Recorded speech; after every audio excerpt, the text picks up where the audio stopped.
आशा करता हूं आप सब बहुत अच्छे होंगे। मेरा नाम है सिद्धांत अग्निहोत्री। स्टडी आईक्यू पे आपका बहुत बहुत स्वागत है। दोस्तों आज हम बात करने वाले हैं अजीत डोभाल की जिंदगी की। इनकी बायोग्राफी हम देखेंगे। कौन है ये? नेशनल सिक्योरिटी एडवाइजर है दोस्तों। इनके किस्से ऐसे हैं कि जेम्स बॉन्ड के किस्से कम पड़ जाएं। जी हां, मिशन इम्पॉसिबल में जो टॉम क्रूज थे, जिनका मूवी में नाम ईथन हंट था, उनके किस्से कम पड़ जाएं। जैसा आप देखते हैं ना मूवी में कि एक सिपाही जो है या एक जासूस जो है वो दूसरे देश जाता है, इंफॉर्मेशन इकट्ठा करता है, उसके बाद उनसे लड़ता है। एग्जैक्टली इनका ऐसा ही करियर रहा है दोस्तों। भारत को बहुत सारे अटैक से बचाने वाले, दूसरों को कन्विंस कर लेते थे ये कि हमारे पाले में आ जाओ। बहुत सारे मिलिटेंट्स को इन्होंने वो कन्विंस कर लिया है कि आप हमारे पाले में आ जाओ और भारत के लिए काम करो। जब भी टेबल पे बैठते थे, बहुत समझदार, बड़े ही डिप्लोमेटिक थे ये दोस्तों। पता था सिचुएशन को कैसे डील करनी है। कश्मीर, पंजाब, मिजोरम, इन सब जगह जो इंसर्जेंसी थी उनको काउंटर करने वाले अजीत डोभाल। जी हां, आज हम इनका जीवन देखेंगे। बहुत ही जबरदस्त शानदार करियर रहा है दोस्तों अजीत डोभाल का, और बहुत सारे अटैक से भी इन्होंने बचाया है, क्योंकि आईबी के डायरेक्टर थे। इंटेलिजेंस इकट्ठा कर करके इन्होंने बहुत सारे हमले भी भारत पे नहीं होने दिए हैं। तो वो सब देखेंगे और सर्जिकल स्ट्राइक के बारे में भी जानेंगे। @e कनेक्ट मेरा फेसबुक पेज है, सिद्धांत अग्निहोत्री मेरी फेसबुक प्रोफाइल है। आप दोनों ही जगह मुझसे लेक्चर्स की पीडीएफ ले सकते हैं, साथ ही साथ सवाल भी पूछ सकते हैं। साथ ही साथ हमने हर एग्जाम को कवर किया। आप इन नंबर्स पर कॉल करिए, वेबसाइट विजिट करिए। बहुत सारे नए कोर्स भी दोस्तों प्रोसेस में है, जैसे ही वो कंप्लीट होंगे हम आपको बता देंगे। अगर इनकी अर्ली लाइफ की बात करें दोस्तों, तो वर्ल्ड वॉर 2 का जब खात्मा हुआ था, 1945 में वर्ल्ड वॉर 2 खत्म हुआ था, उसी टाइम अजीत डोभाल का जन्म हुआ था। 20 जनवरी 1945 में उत्तराखंड की खूबसूरत वादियों में इनका जन्म होता है। पौड़ी गढ़वाल, उत्तराखंड दोस्तों बहुत सुंदर है, आपको पता ही है। वहां पे ढेर सारे हिल स्टेशन हैं। पहाड़ियों की रानी मसूरी वहां पे है, नैनीताल वहां पे है, बड़ा ही सुंदर है। मैं तो वैसे 2 साल में या हर साल एक बार वहां पे जाता ही रहता हूं, बड़ा अच्छा लगता है।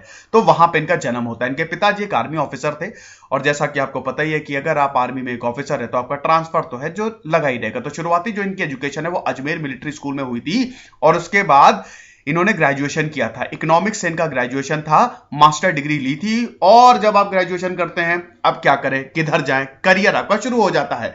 इन्होंने बोला कि ऐसा है, मैं बनूंगा आईपीएस ऑफिसर। सिविल सर्विसेज के लिए जी तोड़ इन्होंने मेहनत की, 1 साल बहुत सारी पढ़ाई की, और फाइनली 1968 में ये आईपीएस ऑफिसर होते हैं।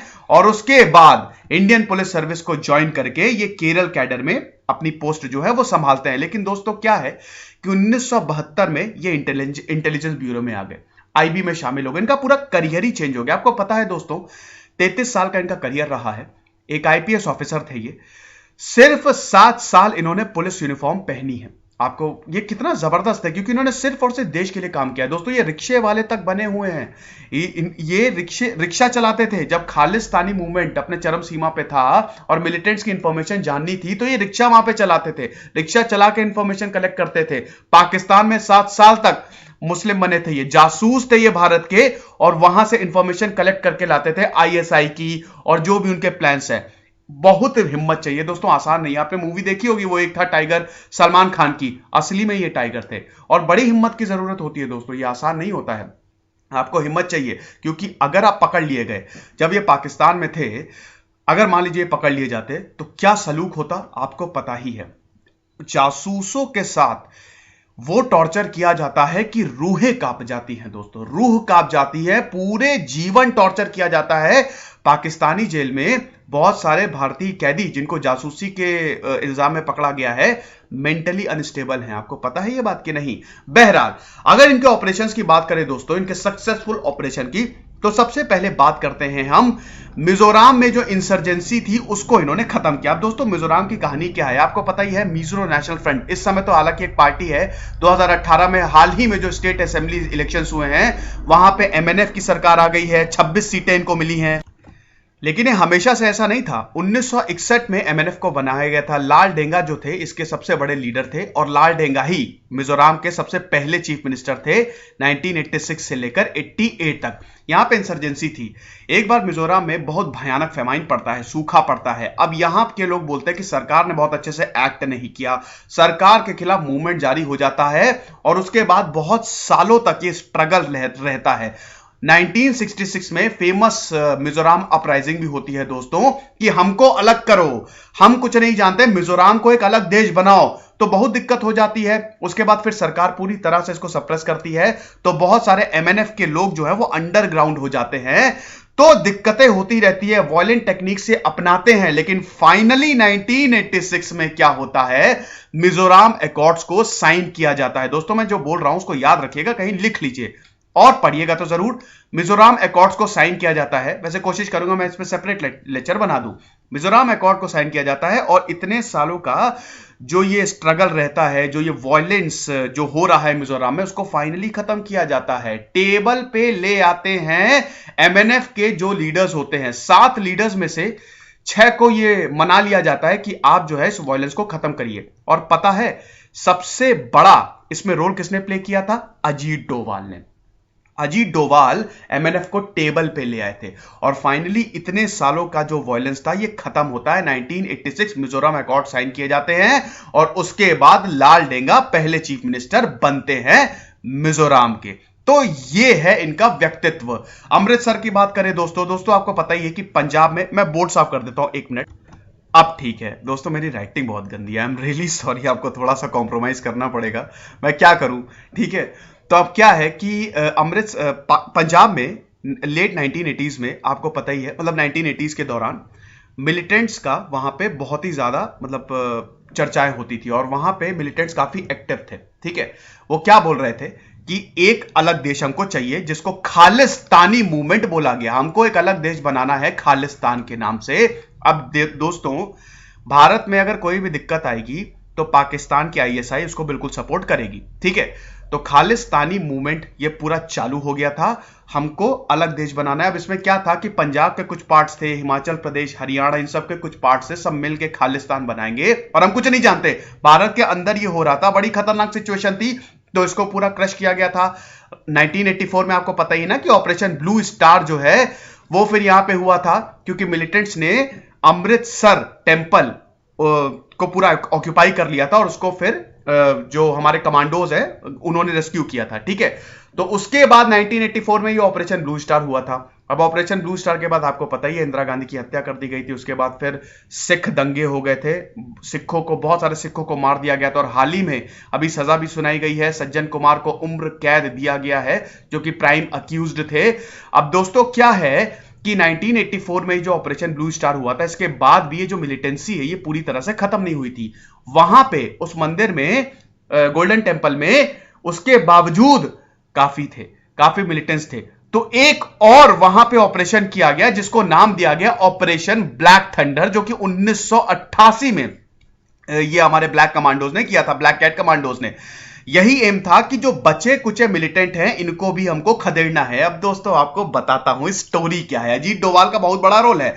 अजीत डोभाल रिक्शा पुलर थे, जी हां, वो उन्होंने एक रिक्शे वाले का भेष बनाया और रिक्शा लेके जाते थे, वो गोल्डन टेम्पल के बाहर घूमते रहते थे। तो 10 दिन ये पूरा खेल चला। उसके बाद वहां के जो मिलिटेंट्स थे उन्होंने इनको देख लिया था, तब उनको लगा कि कुछ तो गड़बड़ है, इनको बुलाया, इधर आओ बेटा, ये जो तुम 10 दिन से इधर रेकी कर रहे हो इसका क्या मतलब है। तब अजीत डोभाल क्या बोलते हैं, वो अजीत डोभाल जो है वो मिलिटेंट्स को ये कन्विंस करने में कामयाब हो गए कि मैं पाकिस्तान की आईएसआई की तरफ से हूं, आपकी मदद करने आया हूं, पाकिस्तान आपको हेल्प करेगा।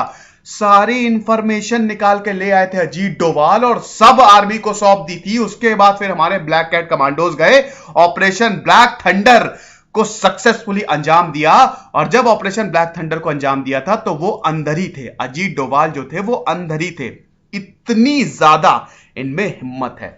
आपको पता है एक और चीज, अजीत डोभाल 7 साल रहे थे पाकिस्तान में मुस्लिम बन के, एज रॉ के लिए, एज एन इंडियन क्या कहते हैं उसको, स्पाई। जी हाँ, कभी कभी मैं वर्ड भूल जाता हूं। भारतीय जासूस बनके पाकिस्तान में भी 7 साल रहे थे दोस्तों। अब यहां पे ये एक स्टोरी बताते हैं, ठीक है, बहुत लोगों ने सुनी भी होगी कि जब ये पाकिस्तान में थे तो वहां पे एक मज़ार है, लाहौर में एक दरगाह है।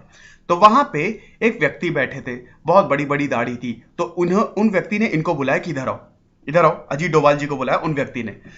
अजीत डोभाल जी से बोला, मतलब थोड़ा सा धीमे से, कि तुम हिंदू हो। तो अजीत डोभाल जी ने बोला नहीं ऐसा नहीं है। तो उस व्यक्ति ने बोला नहीं तुम हिंदू हो, 100% तुम हिंदू हो। तो बोला कि नहीं है। तो फिर उस व्यक्ति ने बोला तुम हिंदू हो क्योंकि तुम्हारे कान जो है वो छिदे हुए हैं। ये अजीत डोभाल जी ने एक इंटरव्यू में, मतलब एक जगह वो स्पीच दे रहे थे, उन्होंने खुद बताया था ये कहानी। तो उन्होंने बोला कि हाँ ये बात तो है, कान तो छिदे हुए हैं, मैं तो हिंदू हूं। तो बोला कि हाँ तुम हिंदू हो। तो वो जो व्यक्ति था जिसकी बड़ी बड़ी दाढ़ी थी, वो अजीत डोभाल को अपने घर ले गए, ठीक है। उन्होंने उसके बाद फिर ये बताया कि मतलब जो व्यक्ति था, उन्होंने बोला कि तुमको पता है कि मुझे कैसे पता चला कि तुम हिंदू हो, पता है? तो अजीत डोभाल जी ने नहीं पता, बोला कि नहीं मुझे नहीं पता, मुझे इसलिए पता चला क्योंकि मैं भी हिंदू हूं। यहां पे मैं बहुत सालों से भेष बदल के रह रहा हूं, और ऐसे मत घूमो, ये कान तुम्हारे जो ऐसे दिख रहे हैं छिदे हुए हैं, ऐसे मत घूमो, खतरा हो सकता है, लोग ऐसे पकड़ लेंगे। मैं भी हिंदू हूं, यहाँ पे लोगों ने मतलब एक दंगों में मेरे पूरे फैमिली को मार दिया था, तो इसलिए मैं यहाँ पे भेष बदल के रह रहा हूं। दोस्तों हिंदुओं की बहुत अच्छी कंडीशन नहीं है पाकिस्तान में, ठीक है, तो अब क्या कर सकते हैं। तो ये चीज है। तो अजीत डोभाल जी फिर हंसे भी होंगे, और फिर उसके बाद उन्होंने बोला होगा कि हाँ यार ये तो कमाल है। तो अजीत डोभाल जी 7 साल जो थे पाकिस्तान में थे, कोई भी उनको पहचान नहीं पाया। दाऊद इब्राहिम को वापस लेके आना था, इंडिया का मोस्ट वांटेड टेररिस्ट है वो, ठीक है, गैंगस्टर है। तो क्या था कि अजीत डोभाल जी इसलिए भी वहां पे थे, और जितनी भी इंपॉर्टेंट इंफॉर्मेशन होती थी आईएसआई की, जो पाकिस्तान के प्लान्स होते थे, वो सब कलेक्ट करके भारतीय गवर्नमेंट को देते थे। सोचिए कितना खतरनाक था ये। पाकिस्तान में इनको इंडियन जेम्स बॉन्ड भी बोला जाता है, और किसी को भी पकड़ में नहीं आई है। अगर पकड़ में आ जाते तो वो इनके साथ टॉर्चर होता, लेकिन वो कहते हैं ना हिम्मत। कुछ लोग ऐसे होते हैं दोस्तों जो कुछ नहीं सोचते, वो सिर्फ अपने देश के लिए सोचते, उसके लिए अगर मौत भी आए तो उनको मंजूर है। तो ये चीज, और वैसे भी दोस्तों इंडियन आर्मी जो है वो शायद जितना सैक्रिफाइस करती है कोई भी नहीं कर सकता। इंडियन आर्मी सबसे ज्यादा यहां पे सैक्रिफाइस कर रही है। तो ये चीज है। उसके बाद फिर कश्मीर में मिलिटेंसी भी थी। कश्मीर में भी ये वहां के जो सेपरेटिस्ट थे, वहां के जो आतंकवादी थे, उनको अपने पाले में करने में कामयाब हो गए, उनको अपने पाले में करने में कामयाब हो गए, और बोला कि आप हमारे लिए काम करो, और जो यहां के आतंकवादी है इनको काउंटर करो।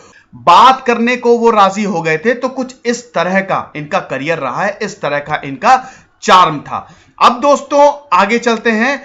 आपको पता ही है कि 1971 से लेकर 1999 तक टोटल 15 हाईजैकिंग्स हुई थी। प्लेन को हाईजैक कर लेते थे दोस्तों। ये जो पीरियड था ना, बहुत ही अनस्टेबल था, आतंकवादियों का बहुत ज्यादा यहां पे राज चलता था। अब दोस्तों क्या है कि अजीत डोभाल ने एक बहुत बड़ा प्रॉब्लम हो गई थी जब आतंकवादियों ने IC-814, ये दोस्तों फ्लाइट थी, आपको पता ही है, ये दिल्ली को जा रही थी, नेपाल से दिल्ली की फ्लाइट थी, और आतंकवादियों ने इसको हाईजैक कर लिया था। उसके बाद ये ले गए थे कांधार, अफगानिस्तान, क्योंकि एक बार वो कांधार में पहुंच गए, अफगानिस्तान पार कर लिया, तो वहां पे पूरा कंट्रोल आतंकवादियों के पास था। तालिबान है ना वहां पे, तो तालिबानियों के पास पूरा कंट्रोल था। अच्छा, भारतीयों ने यह सोचा कि तालिबानी हमारी साइड है, लेकिन एक्चुअली में तालिबानी ISI के साथ काम कर रहे थे। तो ये फ्लाइट जो है पूरी तरह से इन्होंने, आतंकवादियों ने कब्जे में करके कांधार ले गए। अब दोस्तों इसको छुड़ाना बहुत ज्यादा जरूरी था, क्योंकि यहां पे इसमें पैसेंजर्स थे दोस्तों, टोटल 176 पैसेंजर्स थे, 15 क्रू मेंबर्स थे, तो छुड़ाना बहुत ज्यादा जरूरी था दोस्तों। तो यहां पे आतंकवादी बोल रहे थे कि हमारे आतंकवादियों को तुम छोड़ दो, भारतीय जेल में जो आतंकवादी बंद हैं उनको छोड़ दो, हम इस फ्लाइट को जो है वो छोड़ देंगे। ये दोस्तों ये बेसिकली 3 आतंकवादियों की रिहाई मांग रहे थे। इसमें सबसे पहला जो आतंकवादी था वो था उमर सईद, उसके बाद मसूद अजहर, और उसके बाद फिर मुक्ताज अहमद, ठीक है। तो इन 3 मिलिटेंट्स की ये कह रहे थे कि इनको आप आजाद कर दीजिए, और फिर भारतीय सरकार के पास कोई चारा भी नहीं था, लेकिन अजीत डोभाल इस कंडीशन में भी नेगोशिएट करने गए थे इनसे, ठीक है। तो वहां पे नेगोशिएट करने गए, और उसके बाद फिर ये मध्यम मार्ग निकाला गया, और फिर ये जो बार्गेनिंग है ये पूरी हुई, और उसके बाद इस फ्लाइट को जो है वो छुड़ाया जा सका आतंकवादियों के कब्जे से। अजीत डोभाल का ये बोलना था कि अगर ISI तालिबानियों को मदद नहीं कर रही होती, और अगर ISI का संरक्षण नहीं होता उनको, तो भारतीय सेना, भारतीय कमांडोज इस फ्लाइट को छुड़ा लेते। ये उनके वर्ड्स थे। अब वो तो सही बात है। तो ये चीज थी। तो इनका जो करियर है वो इसी तरह से रहा है। उसके बाद फिर दोस्तों ये इंटेलिजेंस ब्यूरो के डायरेक्टर है दोस्तों, इस समय तो वैसे ही है नेशनल सिक्योरिटी एडवाइजर है। तो इंटेलिजेंस ब्यूरो के डायरेक्टर रहे, और 2005 में इनका रिटायरमेंट हुआ था। उसके बाद फिर इन्होंने विवेकानंद इंटरनेशनल फाउंडेशन, ये भी दोस्तों हाई थिंक टैंक माना जाता है भारत का, और बेस्ट ब्रेन्स इंडिया के यहां पे आते हैं बहुत सारे सब्जेक्ट्स पे स्टडी होती है और उसके बाद सिक्योरिटीज और भी बहुत सारी चीजों पे यहां पे बात होती है, वो भी इन्होंने फाउंड किया है। फंडिंग भी होती है दोस्तों, तो ये चीज है, राइट विंग थिंक टैंक है ये, ठीक है। तो आई होप ये चीज आप समझ गए होंगे। उसके बाद जब मोदी गवर्नमेंट आई तो 30 मई 2014 को अजीत डोवाल को नेशनल सिक्योरिटी एडवाइजर बनाया गया। पांचवें थे ये दोस्तों। नेशनल सिक्योरिटी एनएसए के बारे में अगर हम जाने तो 1998 में एनएसए जो है वो बनाया गया था। सबसे पहले कौन थे याद है? ब्रजेश मिश्रा। ब्रजेश मिश्रा थे। अब ब्रजेश मिश्रा जो है वो अटल बिहारी गवर्नमेंट में थे, ठीक है। उसके बाद फिर मनमोहन सिंह की गवर्नमेंट आई, उसमें भी आए। ब्रजेश मिश्रा नहीं और आए जेएन दीक्षित, एम के नारायणन, ठीक है। अजीत डोभाल जो थे वो पांचवें नेशनल सिक्योरिटी एडवाइजर है। अब दोस्तों जैसे ही इन्होंने एनएसए का पद संभाला वैसे ही दिक्कतें शुरू हो गई। आईएसआईएस भयंकर तरीके से इराक में एक्टिव था। 46 इंडियन नर्सेस को उन्होंने एबडक्ट कर लिया था। एक मूवी भी बनी थी उस पे, मतलब इसी इंसिडेंट पे बेस पे, सलमान खान थी शायद, हाँ एक था, टाइगर का सीक्वल था वो, ठीक है। तो 46 इंडियन नर्सेस को उन्होंने किडनैप कर लिया था। अब उसके बाद यहां पे अजीत डोभाल गए, ठीक है। वहां पे इन्होंने पूरा मुआयना किया, उन्होंने पूरी सिचुएशन को देखा। उसके बाद उन्होंने इराक की गवर्नमेंट से कांटेक्ट किया। पता नहीं क्या बातचीत हुई, क्योंकि बेसिकली ये अनक्लियर है और वो इतना बताते भी नहीं है, क्योंकि सब डिप्लोमेटिक होता है दोस्तों।